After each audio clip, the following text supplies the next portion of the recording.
Hello mga idol. Ayan, nandito naman yung idol natin, Alcaraz TV. Magkikilaw kami ngayon ng mga danggit mga idol. At ito, mayroong mga suwang malalaki. Ang lalaki ng suwahan, bro. Oo. Yan, shout out kay bro. Boy Kilaw, namimiss ka namin, bro. Shoutout nga pala sa'yo bro.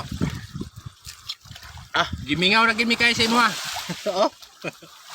Mingaw na kayo, bro. Sige lang, bro. Kami na lagi. Alam mo, bro, nung umalis ka, malalaki na tuloy huli niya. Sabi mo nga, natatakot na yung mga isda nung dumating ka dito. Hamakin mo yan, oh. Nasa 2 kilos ang laki, oh. Pa, Napaw. 2 piraso. Oh. Pag makapunta ka dito bro, matitikman mo na to. Oh, tapos pag pumunta ka dito, kunti, maliliit na mahuli niya. Grabe sarapas suka ni mo, eh. Di mo po suka ron labi, eh. Kami, oh. Lah. Bukan tuba. Ano tayo? Tabang. Lami. Tapos may mangga kapag gindar, ha? Oh. Napay gunoy. Lami, ah.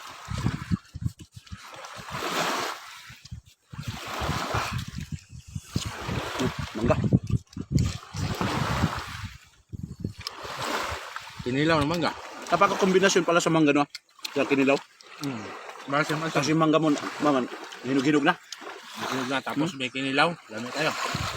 Bro, mayroon kasi nagsabi doon na kumain daw tayo ng hagunoy, hindi daw natin nilunok. Oh, ito lunukin natin to. Oo. Haguno yan oh. Mm. Oh. Ito yung nag-viral na minukbang namin tato ni Bro Boy Kilaw. Oo. Ito yun. Yan, lagyan namin suka.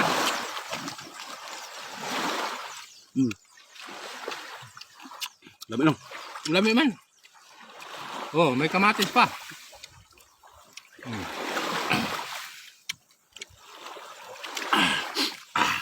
Bago may kinilaw, agoy, lami ah. The best kayo. Tama nating mangga.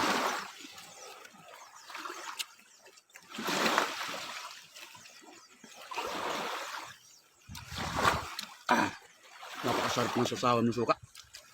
Kombinasyon. Pero di talaga talunin yung salsawan mo. Masarap talaga yun. Matindi yun. Matindi yung pagkagawa mo. Ano mo kasi ang sukan tuba, napakasarap niyan. Kung matamis na tuba talaga, tapos di mo suka. Pero nakakain ako sili, bro, anghang. Ang hangar eh.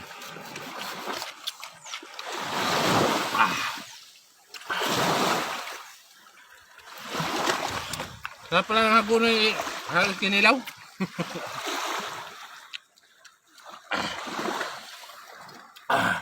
Ito yung paborito ng mga pusa. Sausaw muna natin. Sarang na, bro. Lipot sarap mo din na.